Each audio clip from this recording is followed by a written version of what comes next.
Hello, everybody. I'm Garrett. And I'm Tim.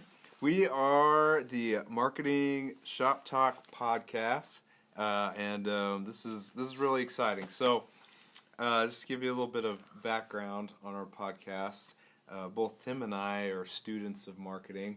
I was in college for marketing, and he's been doing marketing for a while. But we both like to study it and learn more about it. So we decided to read books and then talk about those books, right? Yeah, we're going to kind of touch on some basic marketing principles and dive deep into some specifics and kind of get some ideas and grow in our wisdom and knowledge and help us to be better marketers ourselves. Yeah, pretty much. So we wanted to bring you along with the ride, and we hope you enjoy this podcast. So today we are going to start off with a book by Mr. John Jenks, Duct Tape Marketing. It's been a really good book. I've certainly enjoyed it. It's been very interesting. It's kind of long. But long for me is probably short for some people. but cram so much information and it's got to be long. I know. Golly, I spent a lot of time just taking notes. Not getting particularly far in the book, so I had to put the notebook down and just read. Because there's just so much in there, and he's got a lot of experience. He's written several books. But I like this one a lot. It sounds like he was in marketing, had his own marketing business for over 20 years or something at the time the book was published. So, and he's still going strong at it. So yeah, he is. He's still doing really well. All right. So without further ado, tell me what you read, what you like. Well, I wanted to start with the introduction, just because I think that it kind of gives the basis for the entire book. But in there, he gives us the idea that the definition of marketing, that sometimes you can find some really construed and exaggerated and complicated and whatever else other adjectives you can think of yes, when you try to define marketing. So he makes it a little bit more simple and says, marketing is getting people who have a specific need or problem to know, like, and trust you. Yeah, that sums it up. It's funny you bring that up because so when I was looking for marketing jobs before I decided to start my own marketing firm, business, whatever it is, marketing business. But I would find that when I'd apply for jobs, I'd be looking on Indeed or any of those other job websites, and I'd search marketing, and I'd find a position at Old Navy, a marketing position at Old Navy. I was like, oh, okay, that'd be kind of cool. Yeah, so I click on it. Job. Yeah, I mean, who doesn't like Old Navy jeans, right? So probably a lot. In fact, probably people who are listening maybe don't like Old Navy jeans. They probably have a stronger preference. Probably. Yeah. But anyway, so I got on there and I started reading the description, and their marketing position turns out was just a sales floor retail job. They try to make it fancy. Huh? Yeah, but really, it's $12 an hour, part-time. Yeah. So, yeah, just a huge confusion about what marketing actually is. Yeah, definitely. And I think a lot of times that when business owners or businesses are trying to grow their business, they kind of think of what contacts they have with customers, and that kind of, it makes sense that some of that is marketing. We'll get later in the book, we'll get more into the idea of how sales and marketing kind of mix together and how they don't. So yeah, it's good to bring it up now. It is indeed. Further in on the introduction, though, he talks about one of the biggest problems he has seen with small business marketing is copycat marketing. Yes, copycats.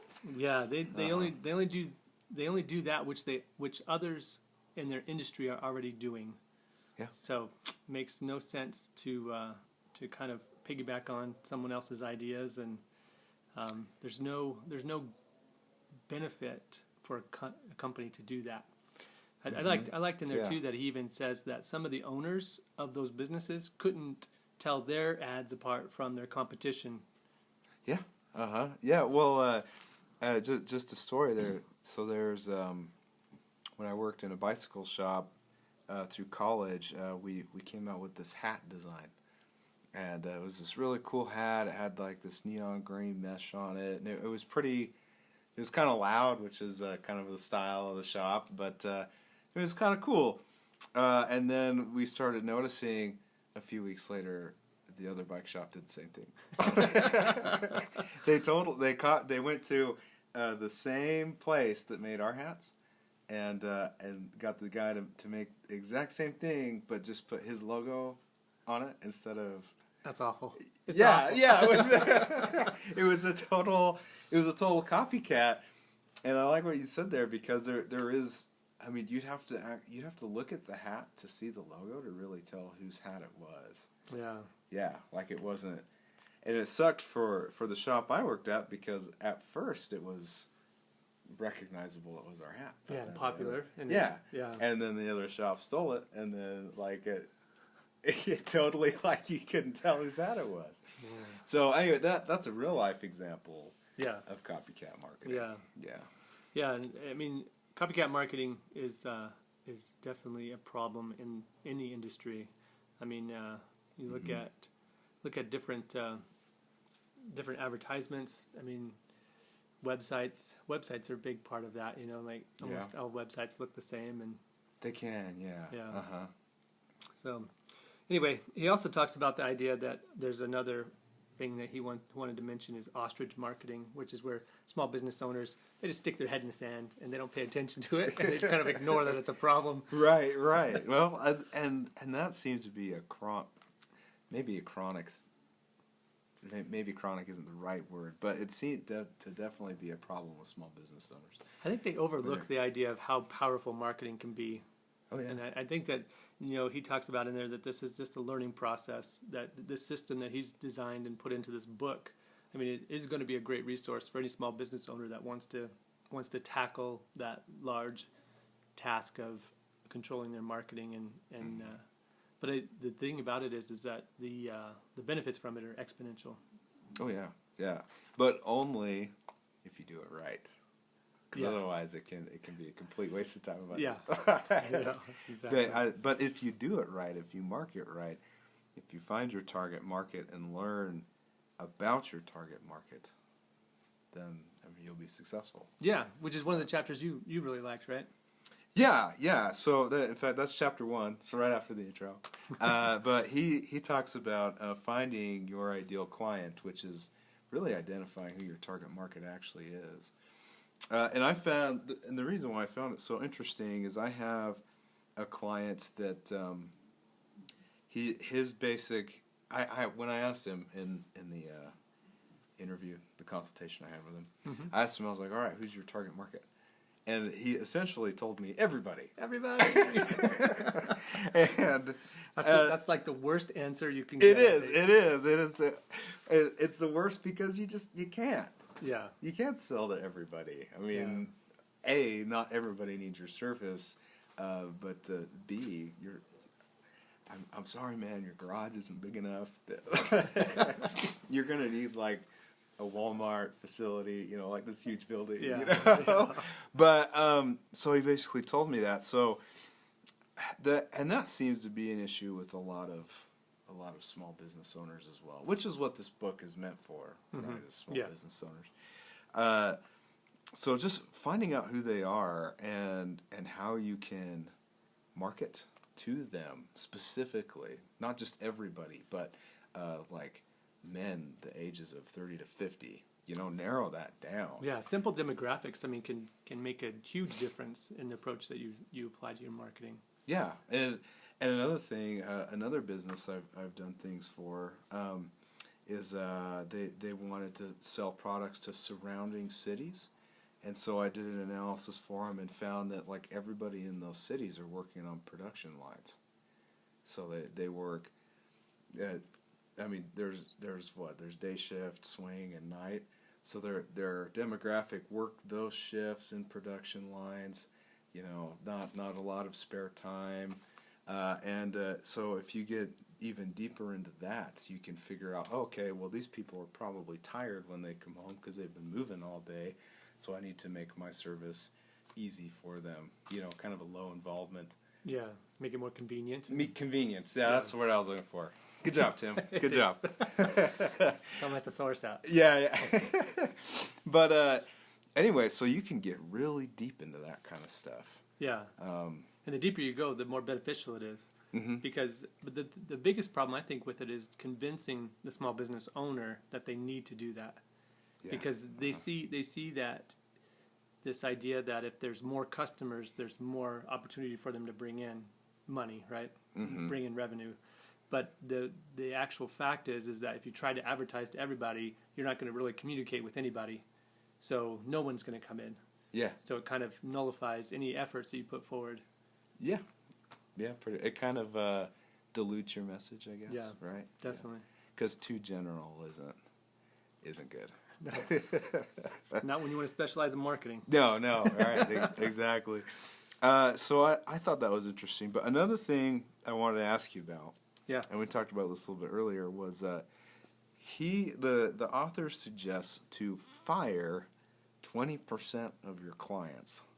And I was like, what? But so if you have 10 clients, get rid of 2 of them, is what he's saying. Basically, yeah. And basically, to put it into context, he's saying you want to take your low, like your customers that aren't particularly helpful, whether that be they're not super appreciative, or they're just tough to deal with.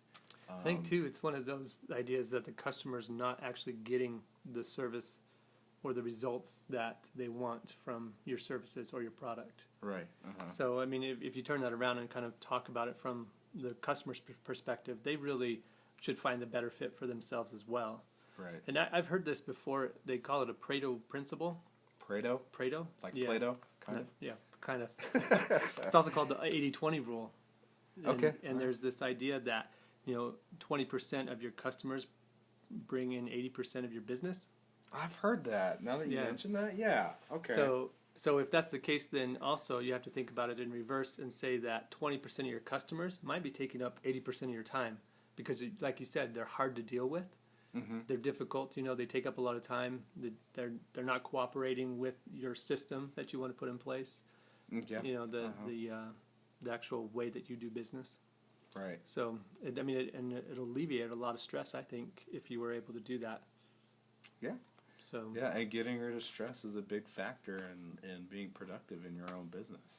Yeah, and I think it opens up to an opportunity for you to find more of those ideal customers that fit better with you, and would be able to receive the full benefits of your services or your products. Yeah, so you benefit by finding better people. They benefit because you fit what they need better. And it's just smoother. And if you want to do it real nice, you don't want to burn any bridges with it, right? You don't want to say, "Hey, you're an awful client. I'm firing you."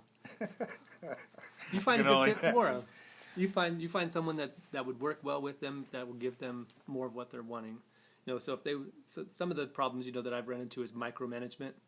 So you're trying to do something for them as a designer or a marketer, and they want to be involved with every little decision, and they want to do it in a manner that is not beneficial to the actual result of whatever you're doing. So if it's an advertisement, say, like obviously you will want their input from their business side of it because they're going to know their business better than anyone else. Yeah. But when it comes to advertising and marketing, you want to use your expertise. So when they say, I want this to be bright yellow, when from your research and their target market, the demographics, that yellow's not a color that communicates what they want, then it's easier for you to say, hey, this doesn't make sense. But some of those clients don't understand that. They have a personal preference. Yeah, they do. They totally do. I guess an example would be trying to make a Valentine's chocolate box the color yellow. Yes. That wouldn't be good. No, it wouldn't be good. Or green even for Valentine's. Or green, yeah. Complete opposite. Yeah, a complete opposite, exactly. Lemon lime. Valentine. Lemon lime Valentine. Put a Sprite bottle in there. Get back on track. Here we go. Yeah, perfect. Yeah, we're basically just trying to deliver the greatest value we can to our customers. And in order to do that, we need to find the customers that we fit the best with. And I mean, that could be a marketing firm such as myself, or I mean, it could be a chocolate factory, or whatever. I mean, yeah, any business should be able to identify some demographics, and I also like that he talks about psychographics in there, like the ideas of what their behaviors are, what they enjoy doing. It's way beyond just like where they live, how old they are, what their income is. Those types of things that we should dive deeper into what we're trying to sell and how our products or services affect our customers. Yep. Yeah. Absolutely. Okay. So. Well, let's go ahead and move on here. That was really good. So I know you liked chapter 2 a lot. Yeah. Why don't you tell me why you what you got out of that? Because I thought it was a good one. Yeah, it talks about the idea of discovering your core marketing message, which I think is again, it kind of goes along with the idea of if you can identify your client. So the one thing I like about the book is it really builds on itself. So as you go through the book, and he gives you action steps at the end of each chapter. Yeah, I like those. Yeah. So those are super beneficial. Again, this is going to be a great resource for any small business owner that wants to tackle marketing on their own. If they want to do it right, they should get this book and really look into it. Oh yeah. But totally. Otherwise, they should look for someone that follows some kind of system like what John Jenks has put together in this book. So. But the idea of discovering your core marketing message, it applies directly to who your ideal customer is going to be. But the biggest thing, or one of the first things he starts with, is get out of the commodity business. Yes, absolutely. So don't just sell on price anymore, and don't think that your product or your service is identical to someone else's. But start finding ways to differentiate yourself to make to separate your business from the pack. Yeah, and I want to say the price war thing that he talks about, I thought was hilarious, because he was like, he basically says the price war is the worst place to compete, and I love what he said. He's like, because there's always somebody willing to go out of business faster than you. Yeah. I thought that was pretty dang funny, but he's absolutely right. Getting into that price war thing, unless you're Walmart, you will probably lose. Yeah, there's only in every industry there would be only one business that can do it, and it would have to have the infrastructure of something that size to be successful at it. Yeah. And plus, but the thing about it is, we want to avoid that for any small business that we're working with, just because they would miss out on a lot of the revenue that's available to them if they've already identified their ideal customer, and now they pair it with a core marketing message that really fits them.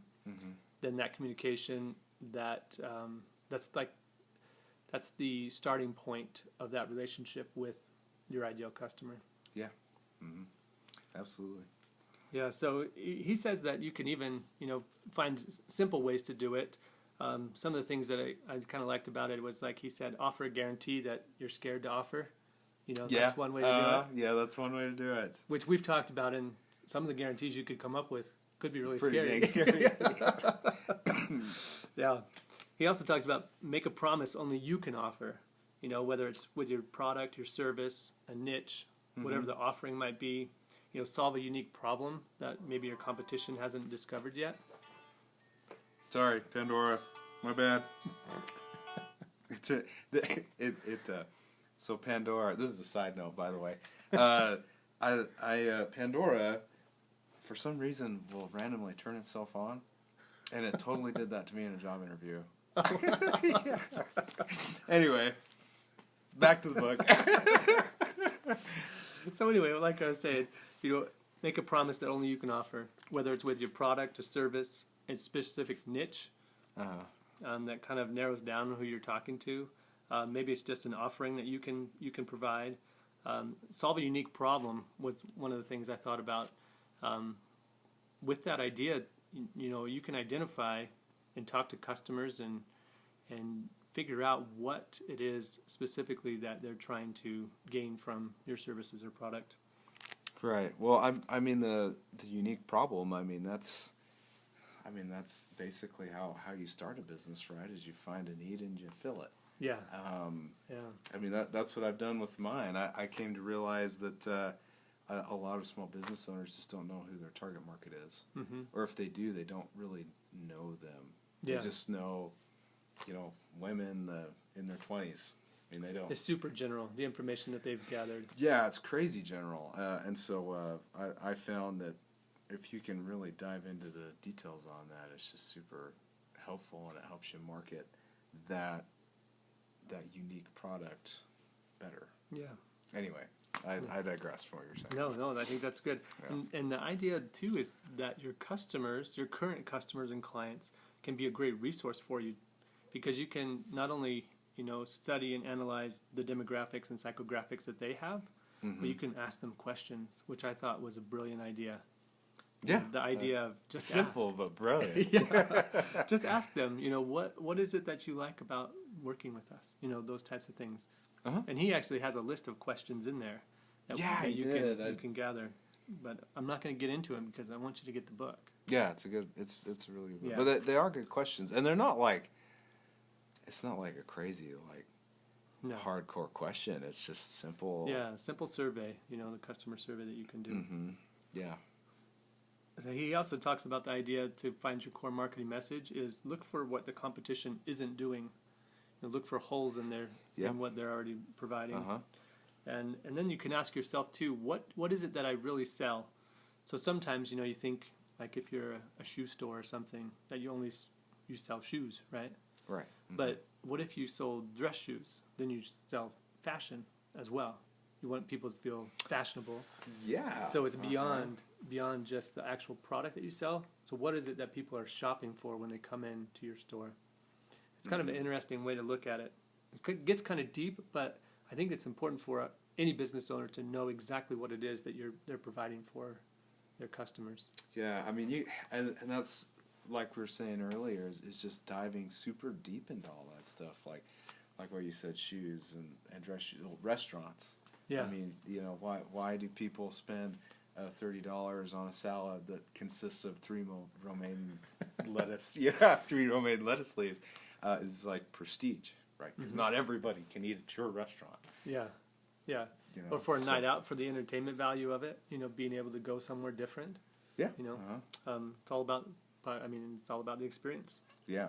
Sure. It's just diving deep and really figuring yourself out. The other thing I like is he breaks this down even to say, take this information that you've gathered and create something as an internal for your internal marketing. So anything that you're communicating with your employees or even some vendors could have this information. It's not something you want to publicize, but this idea of having a motto or a slogan that kind of amps everybody up, reminds them of what they're trying to do. And one of the things that, one of the ideas he presented is to know what you're fighting against. But I like to think of it as like superheroes. And so what is your arch nemesis? That's great. So that idea, it can give you a better perspective of what you're trying to accomplish. Mm-hmm. He has some really good examples in the book. Again, read the book. I'm not going to give them to you now, but right, yes. But it makes being in the business and performing the daily tasks. It makes it more enjoyable, and it also gives you direction in what you're doing as an employee there. Yeah. No, I like that a lot. Arch nemesis. That's pretty dang funny. But you do need to know who your enemies are. Enemies being your competition. Well, I think he's even thinking beyond that. It's like this idea of what are you trying to overcome in the world? Like say your TV commercials on. How are you going to get people from looking at their phones to watching your TV commercial? But it's almost more of the idea of what's your business values. What is it that separates? What are you really in business for?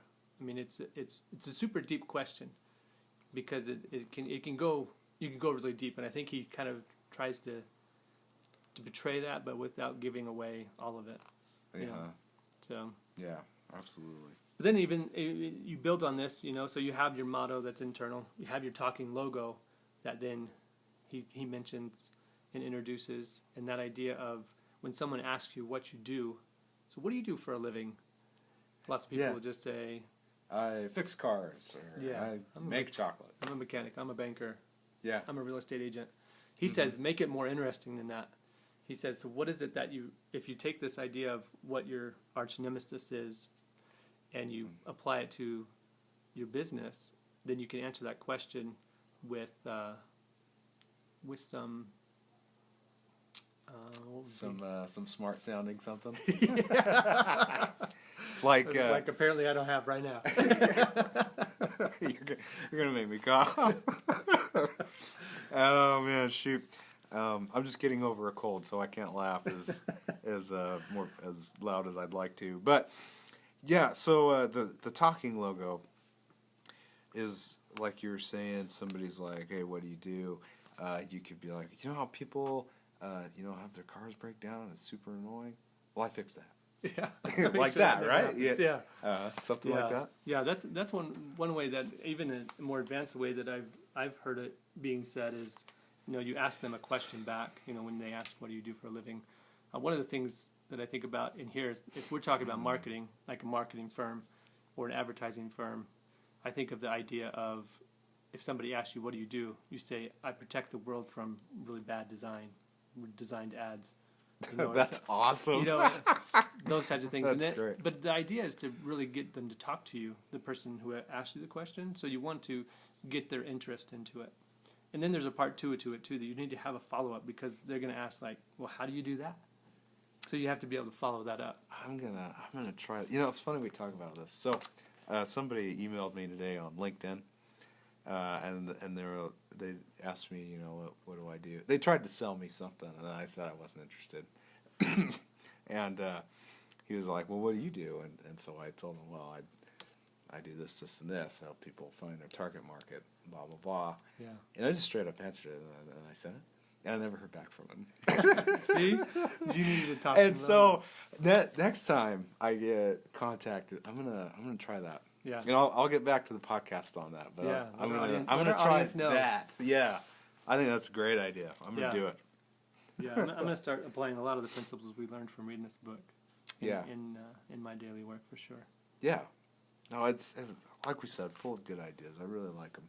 Yeah, and at the end of the chapter, he talks about bringing all this together, putting it into a core marketing message that you use in everything your client or customers touches.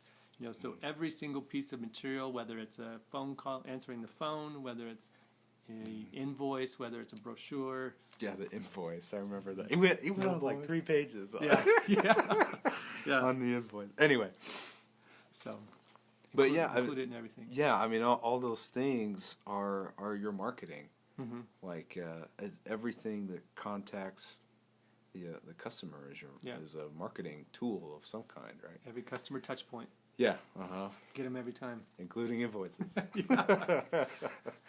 Which I never really thought about an invoice being a customer contact marketing opportunity. Yeah, it's pretty important to. I mean, once you try to start implementing, the idea of marketing being a part of every aspect of your business, that you can really start to really analyze. Where do we contact our customer here? How can we make it a better experience for them that they want to come back, especially at the invoice part of it, right? Because that's when they're paying for whatever they've already received. Yeah. So they've seen the process that you've put them through, that you've guided them through. They've received the results most likely. Yeah. Partially. Some results take a long time, but others don't. And then they have a bill in front of them. Now they have to pay. Do they see the value in what they're paying? Right. Yeah. And what they got. Mm-hmm. That's true. But I did find it interesting you brought that up, and he spent time on it too. Yeah. Which I thought was interesting. Yeah. So I kind of to segue off that too, those touch points is he talks about direct mail more in chapter 9 than chapter 2. Yeah. But to be honest, before I read this book, I would get ads in the mail, and I thought they were kind of dumb. You know, I didn't really feel like mail was particularly profitable. But then I read the book, and he talks about how it can be effective, and he brings up a lot of really, really good points, such as using a good envelope and handwriting things instead of printing them, and making them look, personalized, I guess, because then it's more likely to be opened. From what I've studied from past marketing geniuses of yesteryear, direct mail was like one of the big things that was going on during the 20th century, I guess. Yeah. You would have direct mail catalogs even that would go out, and they would have copywriting, and a lot of time and effort went into preparing those.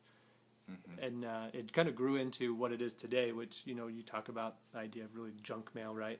Yes. So yes, junk mail. The thing about it though is that everything applies, but I think there's like the idea of the rule of large numbers. They put out so much different direct mail pieces, in hoping to get a small return.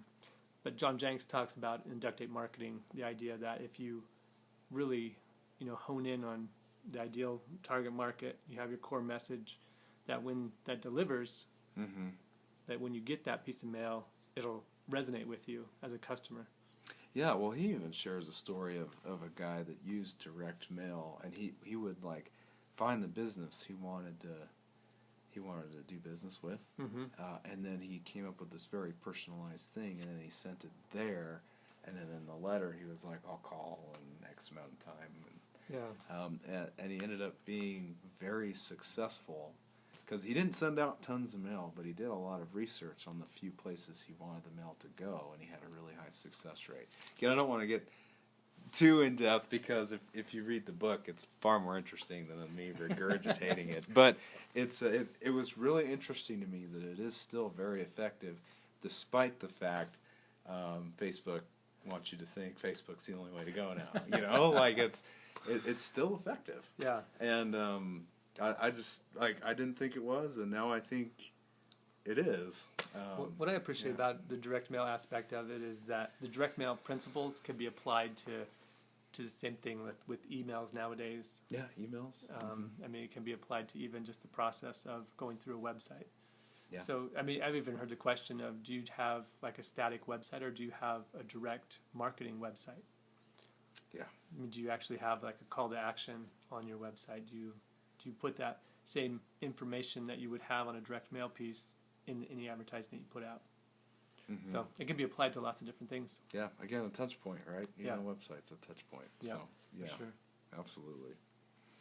So this will be a really good segue to keep moving along here, is that you can use that direct mail and your talking logo. Everything you're trying to do with those is educate your customer on what you do. And that's what Chapter 5 is about, is education. Because I like what he says in the book. He was like, people don't like to be sold things, but they like to be educated on things. Yeah, is essentially what he says. I get from some of the things that he brings up that he's had some run-ins with sales departments or something, because he's not too fond about like that interaction, or the idea of having to have both a marketing and a sales department. Yeah. So I think that I don't know if somebody must have stepped on his toes sometime. They must have. But it's funny you bring it up, because I got that same feeling. Yeah. Because he brings up on a couple of occasions that if the marketing department does what they're supposed to do, you don't really need a sales department. Yeah. And I think he's right, though. I mean, if marketers are educating their customers, our product is better because we use carbon fiber.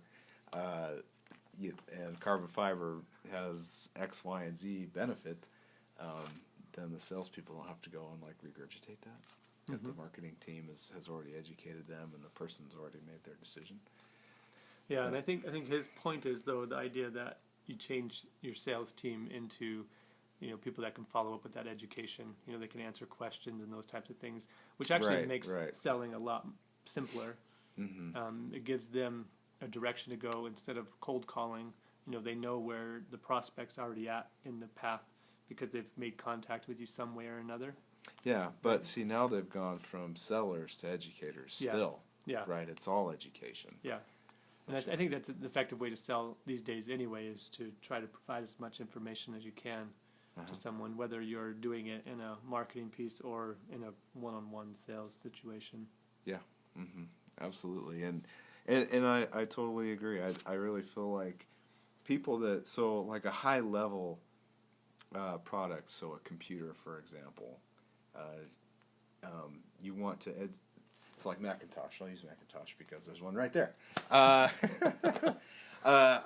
mean, Apple has done a really good job of educating customers on why their stuff's really good. So, like, I would be really comfortable just going and buying one because I've already been educated on it. But if I see a really good deal on this computer from this startup something, and they don't have a lot of education on there, I would gladly spend $1,000 more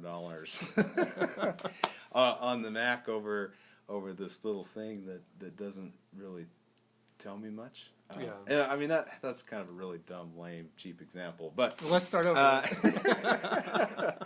But basically what I'm trying to say is education is key, and that's how you're trying to sell, and that's what he talks about in the book. Education is how you're selling. You're not selling by selling. Yeah. I think one of the terms he used is shoving it down their throats, right? I mean, yes. You're not going to a used car lot or something that always has that stereotypical type salesperson at it. That's the kind of example I was trying to think of. Used cars. Yeah, but I mean that's still a stereotype. I mean, I don't think I've ever run into that situation myself. So yeah, I haven't either. But like the Matilda car salesman. Yeah. Anyway, if you haven't seen that, just watch Matilda and or read the book. Or read the book. Dad's a pretty sleazy used car salesman. Yeah. Anyway, so I lost my spot on my notes here. Where are we at? We're segueing into chapter 13 now. Oh, okay. That kind of follows up with the chapter 5 that you shared with us. This idea that the education part of it. I just catch myself saying sometimes. We're still learning about this whole podcast thing. Yeah. So learn along with us. Yeah. So anyway, so on chapter 13. The title of it is Turn Prospects into Clients and Clients into Partners with an Advanced Education System. So not only does he suggest using education as a sales medium, but he says build it into a system so that you can kind of control the path of the customer throughout it. So he breaks down in other chapters the idea of having a prospect, the different stages that a customer goes through before they become a customer. Right. So the idea, you start basically with a prospect is the person that has found that they're interested in what you're selling and they want to get more information. So he says that when they even call you on the phone, a lot of businesses don't know what to do at that point. They don't have anything in place to say, this is the system that we want our customers to go through. They don't have the experience set out for them ahead of time, which I think is kind of that's a new idea to me. Is the idea of having that customer experience throughout the entire process. So not only have you already initiated it in your marketing, but you initiate it when they make their first phone call, and then you initiate it. When he talks about the idea of the presentation that you're going to sell them on, or educate, I guess, would be the better way to say it. So to have a plan, basically, when you get into that, he says a good marketing has the focus moves away from selling towards educating the prospects. And he says he has 3 different steps when the phone rings. He says have a discovery phase, a presentation, and transaction. And the discovery phase is where you find out if that customer is a good fit for you or not. So instead of letting them ask all the questions, you start asking some questions so that you can get an idea of what they're looking for. And then that's when you can say, hey, you sound like a good fit for us. Why don't we schedule an opportunity for you to come in and we'll visit with you, or we'll come to you, whatever your system that you've set up is. And that's when you have the presentation part of it. And again, he talks about that idea of controlling the situation, know what you're going to present. Not that it has to be completely scripted word for word, but you should be able to still highlight on what the benefits of your business compared to the competition are. Again, you're reiterating your core marketing message at that point. Yeah, absolutely. And it's funny. When I was listening to you talk, again, it goes back into the education thing, or back into chapter 1, identifying the clients. So that we've mentioned this before, but it's kind of fun that the book will constantly cross-reference itself. Yeah. And what you just did, you just cross-referenced a couple of things we already talked about, but it's all intertwined. It is, and I think that's what's kind of fun about this process, right? Is that you go through it and you're identifying your ideal customer, you're just defining your core marketing message, you're working your way through the book, and then you're reminded how important it is that you did these steps up here. Yeah.